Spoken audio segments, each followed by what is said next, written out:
Sabtu malam itu orang tuaku mengunjungi nenek, jadi seluruh rumah itu untukku sendiri. Kupikir ini adalah saat yang paling tepat untuk akhirnya menonton The Conjuring tanpa ibu heboh soal dampak psikologisnya pada anak berumur 15 tahun. Aku bikin semangkuk besar popcorn, rebahan di sofa, dan baru nonton 30 menit saat ada yang mengetuk pintu. Saat mengintip keluar, ada cewek di teras pakai selempang pramuka hijau dan rambut dikuncir dua.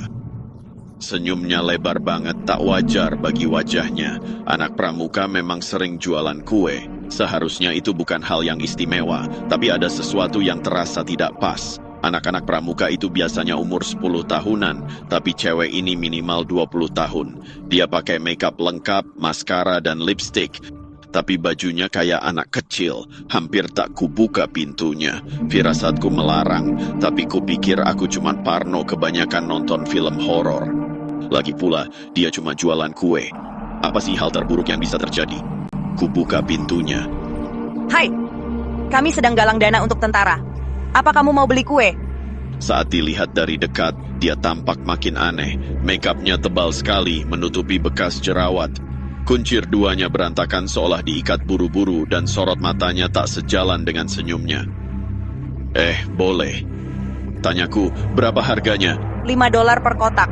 Dia mengangkat kue mint dan senyumnya makin lebar. Kamu itu manis sekali, tahu nggak? Jantungku berdegup kencang.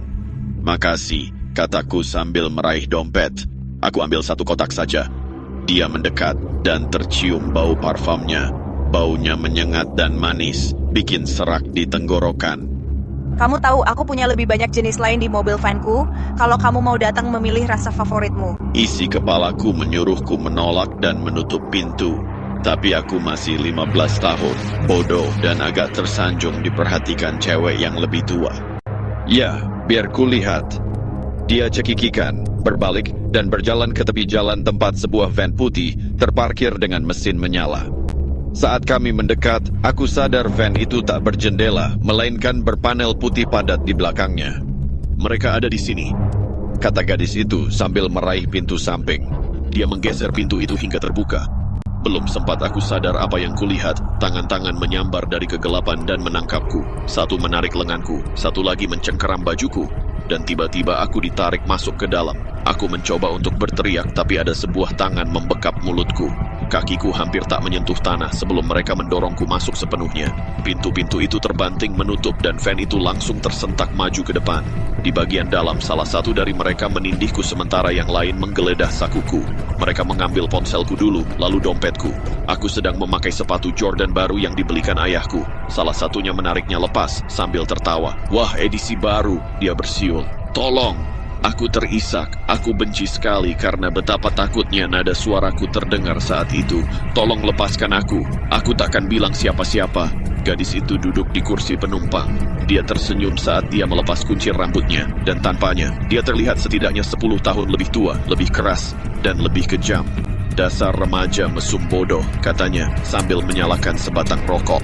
Dia lalu mengisapnya, lalu berbalik dan menekan bara rokok itu ke lenganku. Aku berteriak. Saat itulah pria itu mulai memukuliku di perut, wajah, dan rusuk. Mereka tidak mencoba membuatku pingsan, mereka hanya ingin menyakitiku. Aku meringkuk mencoba melindungi diri, tapi tidak ada cukup ruang. Setiap kali aku bergerak, pukulan lain mendarat. Aku bisa merasakan darah, hidungku mimisan, darahnya menetes jatuh ke lantai van. Satu pukulan mengenai mataku, dan pandanganku berkunang-kunang. Pukulan lain menghantam rusukku, dan ku dengar bunyi retakan. Sakitnya begitu parah hingga aku tak bisa bernapas. Mereka tertawa, mengolok-olok tangisanku, dan betapa mudahnya semua itu. Aku tidak tahu berapa lama itu berlangsung. Semuanya memburam menjadi rasa sakit serta bau asap rokok dan bir. Beberapa jam kemudian, van itu berhenti. Salah satu membuka pintu, lalu mereka melempar aku ke jalanan. Aku jatuh dengan keras, membuat tangan dan lututku tergores di aspal. Tetap di bawah, kata salah satunya. Jangan mendongak, kalau lapor polisi, kami tahu rumahmu. Van itu tancap gas sementara aku terbaring di jalan. Sekujur tubuhku terasa sakit. Wajahku rasanya bengkak dan ada darah yang menetes dari hidungku ke trotoar.